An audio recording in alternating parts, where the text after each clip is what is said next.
అందరికీ నమస్కారం. Welcome back to our YouTube channel. ఇప్పటి వరకు అయితే తెలంగాణలో వచ్చేసి రైతు భరోసా రాని వారికి అయితే తెలంగాణ రాష్ట్ర ప్రభుత్వం అయితే ఒక గుడ్ న్యూస్ అయితే అందజేయడం అయితే జరిగిందండి. సో మొత్తానికి అయితే మన రైతన్నులు అయితే ఈ రోజు నుంచి సంబరాలు చేసుకోవడం అంటే ఎందుకంటే ఖచ్చితంగా అయితే మనకు రైతు భరోసా నిధులను అయితే ఇప్పుడు జమ చేస్తామనేసి మనకు తుమ్మల నాగేశ్వరరావు గారు అయితే ఒక అప్డేట్ అయితే ఇవ్వడం అయితే జరిగిందండి. అదేవిధంగా ఇక అప్డేట్లోకి వెళ్తే ఇంకా ఎన్ని ఎకరాల వరకు 1 ఎకరాల నుంచి 2 ఎకరాల నుంచి అని చూసుకుంటే మనకి 1 నుంచి 15 ఎకరాల లోపు ఉన్న రైతన్నలకైతే ఖచ్చితంగా అయితే రైతు భరోసా నిధులను అయితే త్వరలోనే అందజేస్తామన్నట్టు చెప్పడం అయితే జరిగిందండి. సో మొత్తానికి అయితే మన కాంగ్రెస్ పార్టీ అధికారంలో చేరిన తర్వాత మొట్టమొదటిసారి వాళ్ళు ఇచ్చిన హామీ అయితే రైతు భరోసా అండి. ఇది మనందరికీ తెలిసిందే.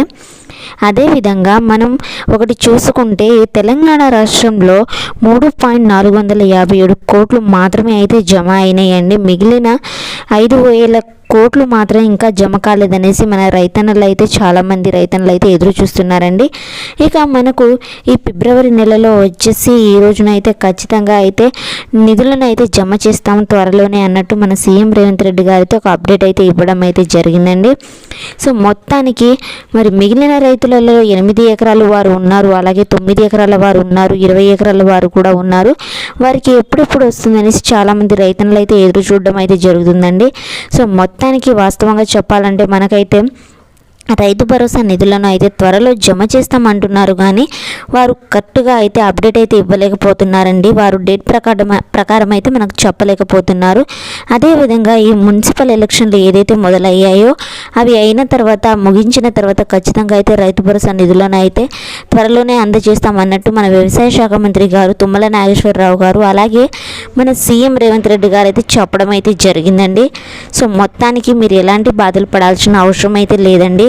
ఎందుకంటే ఖచ్చితంగా అయితే రైతు భరోసా నిధులను అయితే అందజేయడం అయితే జరుగుతుందండి. అలాగే మనకైతే ఏదైతే పంట సాగు చేస్తున్నారో ఆ సాగు చేసే పంటకి మాత్రమే రైతు భరోసా నిధులు మాత్రం రావడం అయితే జరుగుతుందండి. ఉదాహరణకి మీకు 10 ఎకరాలు ఉన్నట్లయితే 10 ఎకరాలు పట్టా కలిగి ఉన్నట్లయితే అందులో మీరు 7 ఎకరాలే సాగు చేస్తున్నట్లయితే ఖచ్చితంగా మీరు సాగు చేసే పంటకి మాత్రమే రైతు భరోసా నిధులు అయితే రావడం అయితే జరుగుతుందండి. మన తెలంగాణ రాష్ట్రంలో 1,50,00,000 ఎకరాలకి 4 లక్షల ఎకరాలు మాత్రమే అయితే సాగుకు వినియోగం లేదనేసి అధికారులు అయితే గుర్తించడం అయితే జరిగిందండి.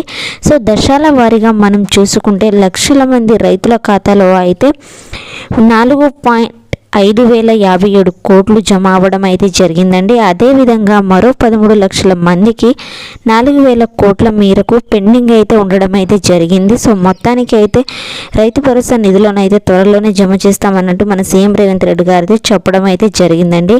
మా ఈ వీడియో కనుక మీకు నచ్చినట్లయితే థ్యాంక్స్ ఫర్ వాచింగ్ వీడియో.